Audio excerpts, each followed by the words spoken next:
Som. Olá, boa tarde a todos. Eu me chamo Luiz, estamos aqui na TV Quadrinautas e hoje recebendo Daniel Brandão. Palmas, por favor. O Daniel, gente, é um dos mais conhecidos artistas e um dos maiores formadores de artistas do Ceará. Ele tem um estúdio que funciona também como escola e já tem mais de 10 anos no estúdio, não é, Daniel? Tem o quê? 12 anos, mais ou menos? E a gente vai falar um pouquinho sobre o que é abrir um estúdio, o que é ensinar as novas gerações de quadrinhos. Daniel, eu queria primeiro saber onde foi que tu descobriu que, não, o caminho é um estúdio? Bem, boa noite a todos, obrigado pela presença, obrigado pelo convite. É um prazer estar aqui conversando com vocês, lançando a Liz aqui no evento. Bem, vamos lá. Eu descobri que o caminho era um estúdio quando eu percebi que trabalhar em casa era muito complicado, no sentido de conseguir uma compreensão da família, um respeito até da própria sociedade mesmo, e o ritual de você se arrumar e sair de casa para o trabalho, eu percebi que era uma coisa que fazia muita diferença para as pessoas, né? Durante um tempo, no começo da minha carreira, eu trabalhava em casa mesmo, mas de tempos em tempos eu era chamado para pegar copo d'água, para ir comprar pão e etc. Porque na cabeça das pessoas que estavam ao meu redor, eu não estava necessariamente trabalhando, né? Porque você não trabalha com uma beca de trabalho, nem nada disso. Não tem uma farda, não tem uma cara de trabalho. Então, na época eu já tinha uma parceria com o JJ Marreiro e com o Geraldo Borges, e nós percebemos que era muitíssimo importante alugarmos um espaço comercial, né, uma sala comercial, para que a gente saísse de casa para trabalhar, com horário de entrar e sem horário de sair. Daniel, então assim, tu falou essa necessidade, mas como foi que de repente eu disse, um estúdio, o que é que ele faz? Você só faz quadrinhos, você só faz ilustrações. A gente sabe que o estúdio Daniel Brandão também é uma escola. Então lá eles formam tanto ilustradores quanto quadrinistas. Mas, além disso, o que mais que o estúdio faz? Olha, minha relação com o estúdio é dividida em duas partes. Primeiro, de 96 aproximadamente até 2000, eu tive um estúdio com 2 sócios, o JJ Marreiro e Geraldo Borges, chamado Grafite Studios. E lá eu aprendi muita coisa, a gente tateou muito, a gente acertou muito, errou muito também, né? E a segunda parte é o estúdio Daniel Brandão. Foi quando eu voltei dos Estados Unidos, já com uma sala comercial e já com objetivos muito claros na cabeça do que eu queria fazer, que era trabalhar em 3 frentes. A frente da arte e educação, de cursos, né? A frente da ilustração encomendada e a frente de quadrinhos encomendados e autorais. E é isso que a gente faz desde 2002. Nunca saímos assim desse foco. Eu acho que é uma das grandes vantagens que nós temos, a gente ter esse foco muito claro, saber o que a gente quer e tentar dividir nosso tempo para fazer cada coisa na melhor qualidade possível. Então, assim, isso só aconteceu de eu ter essa visão, esse foco, porque primeiro eu tive uma experiência riquíssima na grafite. No começo a gente tentava fazer de tudo um pouco, de softwares educativos, alguns seriados, trabalhos para publicidade, para governo, quadrinhos. A gente, quando começou a dar aula, a gente não sabia muito bem o que era isso e tal. Como se a grafite tivesse sido teu estágio. A grafite foi um grande laboratório, de certa forma, assim. Muitas coisas, muitas conquistas aconteceram, mas muito aprendizado, principalmente. E aí eu saí para estudar, né? Eu estudei 1 ano e meio fora. E aí quando eu voltei com esse objetivo. Tanto é que eu fiz uma especialização em arte e educação também, para direcionar melhor o meu trabalho. Eu fiz uma consultoria com o próprio Sebrae, para poder também melhorar a parte administrativa, né? Contratei contador, enfim, ter consultoria também na parte de contabilidade, na parte financeira, enfim.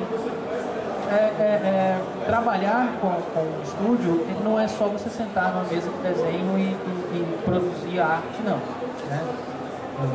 Bem, faz quase 2 semanas que eu não tenho tempo de sentar na mesa de desenho e produzir arte, só para vocês terem ideia.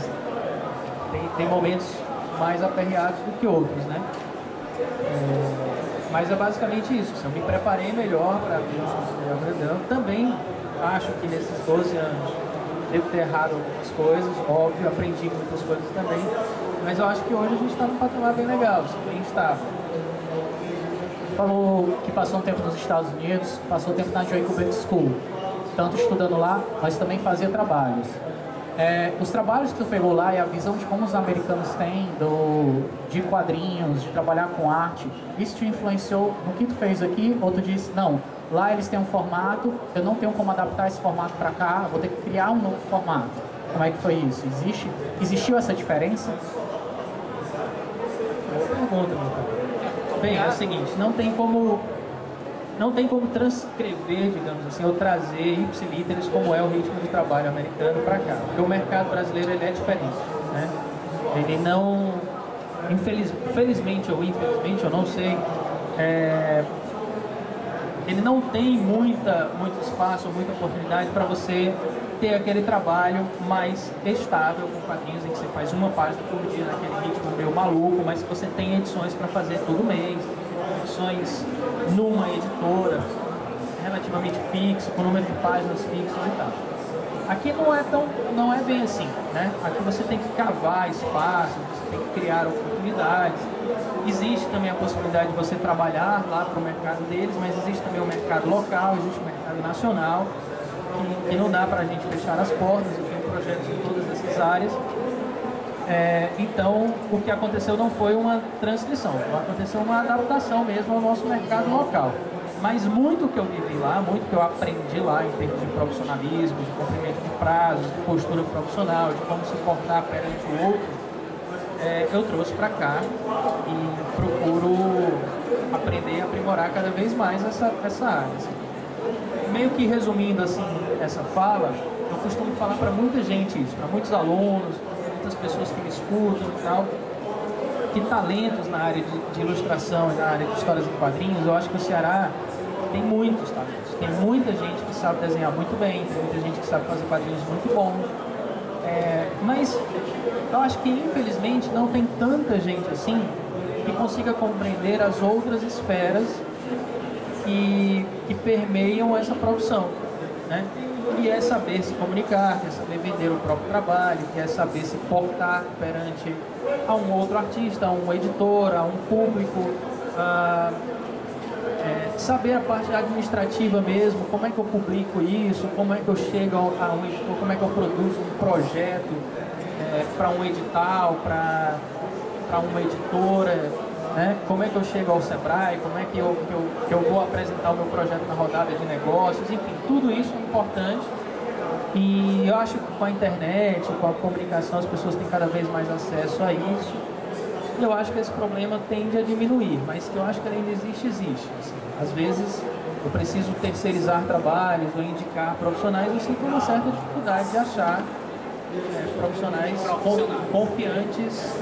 confiáveis o suficiente para que eu indique. Confiantes e confiáveis. É isso. Daniel, vamos às duas últimas perguntas. Eu vou abrir para o público, porque tem um público legal aqui. Acho que algumas pessoas querem perguntar. Então, primeiro eu queria saber, ano passado você lançou a Lins, que é o teu projeto autoral, mas tu já vem caminhando com projetos já tem algum tempo, né? Como é lidar com os projetos autorais, tendo em vista que tem tantos projetos que pagam tuas contas e os autorais nem sempre pagam, né? Então, você tem que... Não, você não, eu, né? Eu tive que trabalhar uma coisa chamada autossabotagem. Porque eu acho que desde o tempo da grafite, quando eu trabalhava com o Vitor junto e tal, né, Vitor? Eu sempre sonhei, assim, em publicar algo meu, né? A gente tinha personagens, a gente fazia fanzine na época, mas a gente queria algo maior, queria, enfim, que isso virasse revista, álbum, etc. Mas eu sou um cara muito metódico, então sou daquelas pessoas que todo dia, antes de trabalhar, eu sento e faço uma lista de afazeres, eu reviso se eu fiz tudo do dia anterior, o que ficou faltando e tal, e eu coloco prioridades nesses afazeres. E durante muitos e muitos anos, os trabalhos autorais ficavam lá embaixo nessa lista de prioridades. As prioridades eram sempre os trabalhos, digamos assim, que pagam as contas de imediato, né? É o que uma vez eu aprendi, que é a diferença entre o que é urgente e importante. Eu sempre coloquei o urgente acima do importante. Quando eu descobri essas coisas, assim, de autossabotagem, de urgente e importante, de o que é que faz mesmo a nossa vida se realizar e a importância de você ter coragem de se jogar em determinadas épocas, me fez escolher pelo menos um dos projetos autorais e colocar lá em cima, né? E no caso foi a Liz. E uma coisa que me ajudou muito foram eventos, né? Então, eu me lembro que a primeira vez que eu resolvi fazer uma revista independente da Liz, ainda era bem discreta, assim, uma revista pequenininha e tal, poucas páginas, eu mirei no Dia do Quadrinho Nacional, né? Então, assim, você pega um evento como desculpa para você ter um prazo de acabar um projeto seu. O evento vira teu editor. Vira o teu editor, vira o teu monstro do prazo, né? Aquilo que o Enfio falava. E quando eu resolvi que eu iria para o FIC ano passado, eu percebi que eu não podia chegar com algo discreto, eu não podia chegar com algo pequeno, eu precisava fazer algo maior e eu achei que a Liz merecia esse algo maior e tive esse evento também como deadline, como prazo, como pressão mesmo para que rolasse e me joguei com total apoio também da família e tal, de colegas, de profissionais. Ali tem coloristas que me ajudaram, tem revisores que me ajudaram e tal. Ninguém faz um trabalho desse sozinho, você sabe disso melhor do que eu. Então, assim, com a ajuda de grandes amigos, de grandes profissionais, da família e tal, e da coragem do evento, eu fiz, entendeu? E por incrível que pareça, está me dando frutos maiores do que eu imaginava, né?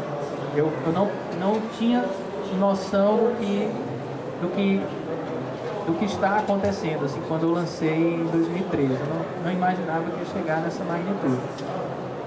Vou puxar uma outra pergunta com relação a isso. Tu lançou a Liz no FIC de 2013 e também no mesmo ano tu lançou a Liz na Livraria Cultura, em Fortaleza.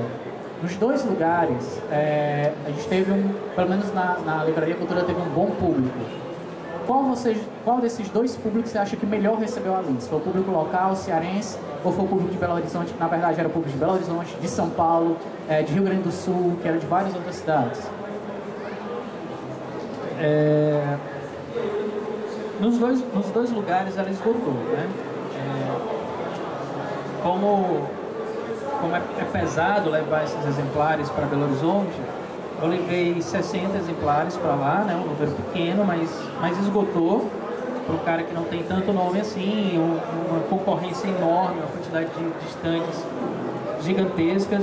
Chegou no final do evento e não tinha mais nenhuma edição, né? Então, eu considerei que foi um sucesso bacana, mas eu acho que não se compara a emoção, a sensação que eu tive aqui em Fortaleza.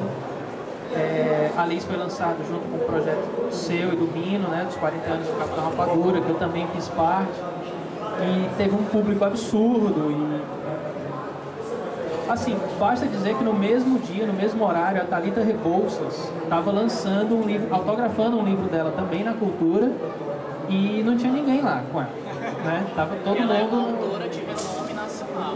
Tava todo mundo lá com a gente no auditório e tal. E vendeu tudo, não tem mais Liz na Cultura, não tem mais Capitão Rapadura, tem lá? Tem não. Né? Não tem mais Capitão Rapadura lá e Tem, tal. mas eles, acho que reforam agora. Pois é. Então eu acho que, apesar de nos dois casos ter esgotado, acho que não tem comparação. Assim, calor humano. As pessoas foram para a Livraria Cultura para ver o Rapadura e a Liz, né? As pessoas que foram para o FIC, não. Eles estavam vendo muitas coisas e dentre elas viram a Liz. É um pouco diferente, eu acho. Vou abrir algumas perguntas aqui. Alguém quer levantar a mão e fazer uma pergunta?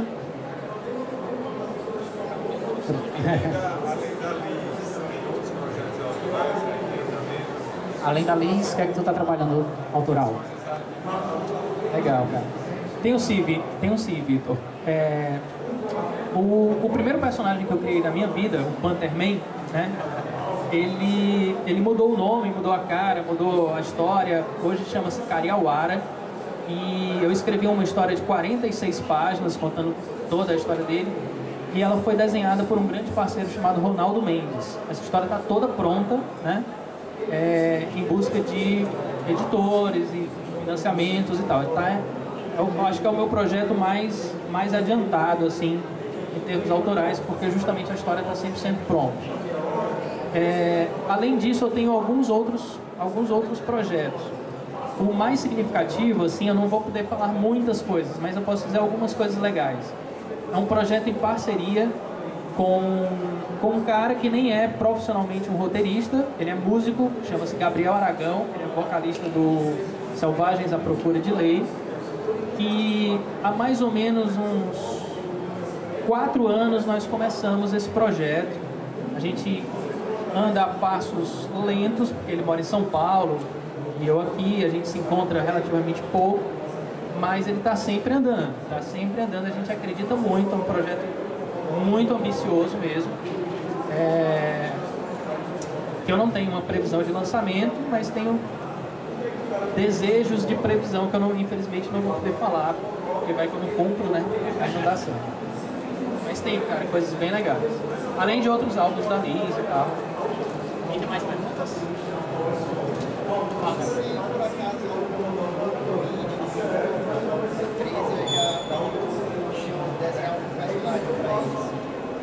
Jogos ou o quê?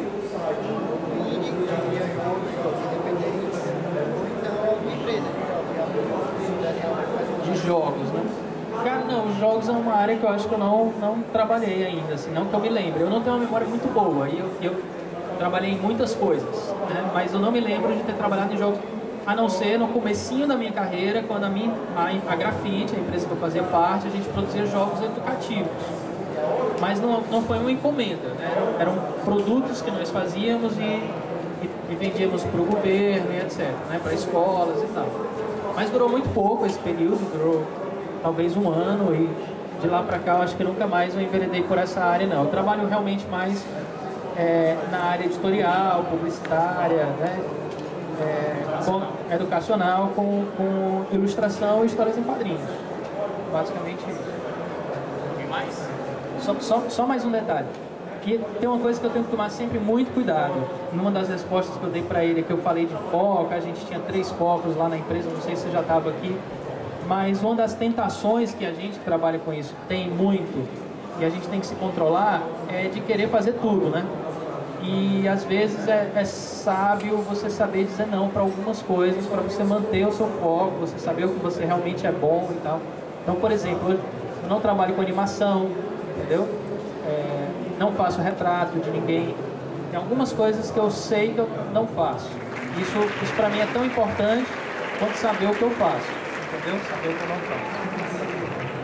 Hoje, né, a revista nacional mais vendida hoje é a Turma da Mônica Jovem, né, que é um traço baseado em mangás. Você tem vontade de passar algum trabalho nessa vida? Autoral, você diz? Fábio, né? Fábio, honestamente não. Eu não tenho planos de lançar nada na linha autoral de mangá, né? Os meus trabalhos com mangá, que apesar de eu não ser muito da área, mas eu fiz alguns trabalhos significativos, todos eles foram encomendados. Então eu fiz alguns especiais para a Editora Abril, assim, de ilustração, fiz Dragon Ball, fiz One Piece, Naruto, mas não quadrinhos, eram revistas sobre esses personagens, ou livros sobre esses personagens, editados pela Editora Abril, que me contratavam para fazer ilustrações internas, ou capa e tudo mais. Então eu tive até que aprender sobre eles e tal, aprender a desenhá-los, e foram trabalhos muito legais. Apesar disso, assim, a minha história ela não tem uma ligação muito forte com o mangá, não. O meu estúdio, por exemplo, ele oferece um curso de mangá e eu não sou o professor. Tem uma pessoa que coordena e dá aula de mangás, que é a Blenda Furtado, que inclusive estará aqui no sábado, no bate-papo ali sobre ilustrações e tal. Ela tem um trabalho sensacional nessa área, sabe muito mais do que eu, entende muito mais do que eu. Então, assim, eu prefiro contratar quem é bem melhor do que eu nessa área do que eu me enveredar e me aventurar ali. Mas minha área autoral é um pouco diferente, assim, o que eu curto desenhar é um pouco diferente. Mas nada contra.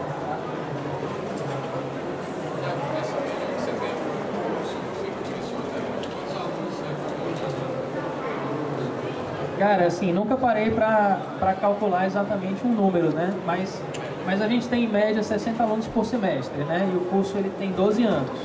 Claro que no começo não eram 60 alunos, né? Eu cheguei a ter em 2002, assim, turma com 3, 4 alunos, mas acho que desde 2004 e tal que as turmas são basicamente lotadas. Também dos 60 alunos que entram, não se formam 60, né? Se formam em média uns 40 alunos por semestre. Mas tem muita gente, cara, assim, eu acho que o grande termômetro que eu tenho é justamente em eventos mesmo. O Sebrae, ele ofereceu uma rodada de negócios muito legal no começo de junho, né? Comecinho da Copa, num hotel aqui de Fortaleza e tal, que o Luiz estava lá, eu estava lá também, o Mino. Você estava lá também? Não, né? E que tinha uns 30 convidados, é isso? Tinham mais, né? 40, assim. Tinha uma galera lá e, cara, eu acho que uns 50% da galera que estava lá tinha passado por algum curso meu, entendeu? Nem que tenha sido fora do estúdio, porque eu também dou aula fora com professor convidado e tal. Isso é muito, muito gratificante para mim, entendeu? Quando eu estou assim numa palestra, do lado tem um ex-aluno e tal, eu acho sensacional, uma realização. E mostra também que tem uma quantidade grande, né? Porque eu acho que é essa quantidade que traz a qualidade. Talvez 10% dos alunos se tornam profissionais mesmo, e dão continuidade mesmo na área, né? A maioria se envereda por outras áreas. Você conhece o Al Rio? Conheci o Al Rio, fui aluno do Al Rio em 95, 96.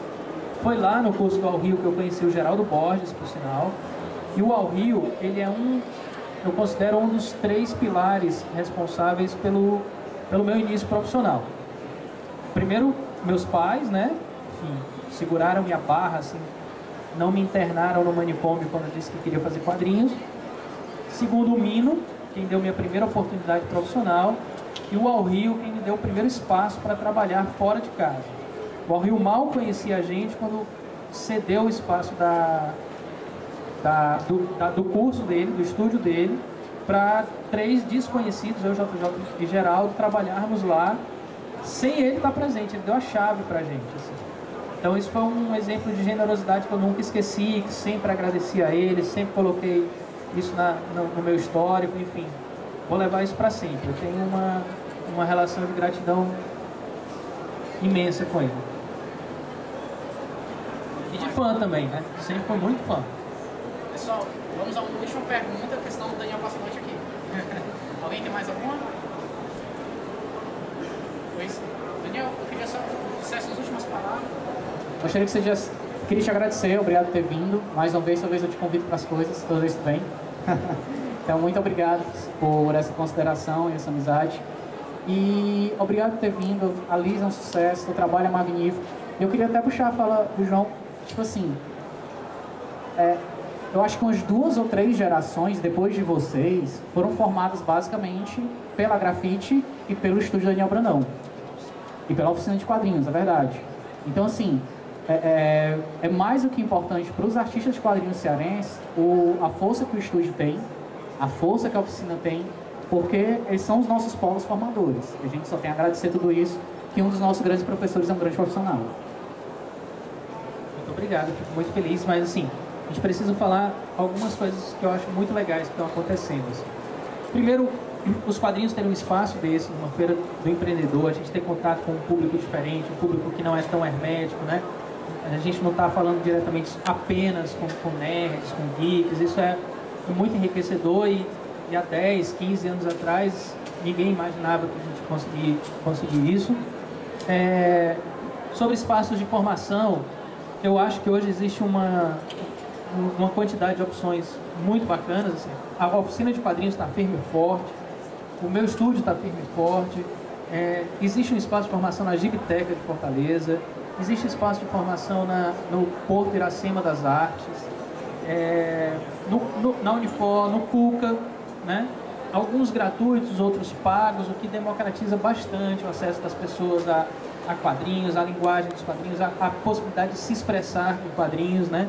Porque, na verdade, assim, esses espaços, incluindo o meu, a gente não não faz nenhuma mágica, a gente não transforma ninguém, a gente oportuniza a própria pessoa a se expressar com aquela linguagem. A gente meio que mostra alguns atalhos, alguns caminhos ali para ela, de repente, bater um pouco menos com a cabeça na parede e tal, como uma galera de uma geração mais antiga teve que bater para poder aprender, né? E outra coisa que eu acho muito importante também frisar, só mais duas coisinhas. Uma é rodar numa loja dessa também e ver tanto produto de qualidade cearense. Hoje mesmo comprei dois, um feito pelo Comics Café, lindíssimo, né? Sobre futebol, que é atemporal, né? Não é porque a Copa passou. É um produto que merece ser visto. Está em duas prateleiras, uma bem aqui atrás dessa prateleira, uma lá no começo, assim, merece todo o destaque. Um produto da minha ex-aluna, cadê ela? Gleison e a Rebeca. Pois é, que eu achei lindíssimo. São alunos assim, de altíssima, ex-alunos, né? De altíssima qualidade, muito criativos e tal. Quando eu vi que tinha o projeto deles impresso, quis nem saber o preço, assim. Vocês precisam realmente conhecer. O do Vitor eu fui no lançamento, né? Tá aqui também, né, Vitor? Lançamento bacana, que lugar bacana também aqui. Foi legal, né, cara? Pô. O que é massa, cara. O que é massa está cada vez mais se tornando comum, né? Então, assim, eu convido todos vocês a conhecerem melhor a loja, buscarem quadrinhos, mas não vou mentir não, assim, vamos puxar a sardinha um pouquinho pro nosso lado. Vejam os quadrinhos cearenses, os quadrinhos brasileiros que tem aqui sendo ofertados, que de repente não tem uma grande editora, uma grande distribuidora ou um filme Hollywood por trás, mas tem um conteúdo muito bacana para vocês conhecerem. Isso nesse parênteses, né? Há um tempo atrás tu produzia super-herói, né? E hoje em dia não se tem mais essa fissura que a galera, ou era mangá, depois foi mangá, a galera se deu esse. Cara, hoje está muito plural, está todo mundo se expressando com diversos temas. Exatamente. E os autores amadureceram. Para acrescentar isso também, quer dizer, essa coisa dos autores trazendo outros tipos de assuntos para os quadrinhos, na escola, né, a oficina de quadrinhos, estarem fomentando, formando mão de obra. Se tem dificuldade de definir se tem mercado para quadrinhos, pelo menos vocês estão preparando a base, estão preparando uma mão de obra. Se um dia o mercado chegar até nós, vai ter gente para estar. Não vamos poder dizer, não existe mão de obra. É verdade, é verdade. O sinal é bom avisar, já tem muita mão de obra, viu? A gente está só esperando a demanda. Mas também é importante saber cavar, né? No caso do Ariosto, né? Cada um a seu modo, né? São dois álbuns fantásticos, vocês conseguiram por editais, né? E que ficaram impecáveis, na minha opinião, sinceramente. Não é porque você está aqui não, mas eu tenho os dois, né? No meu estúdio, enfim. Vocês precisam conhecer esse material, acho importante.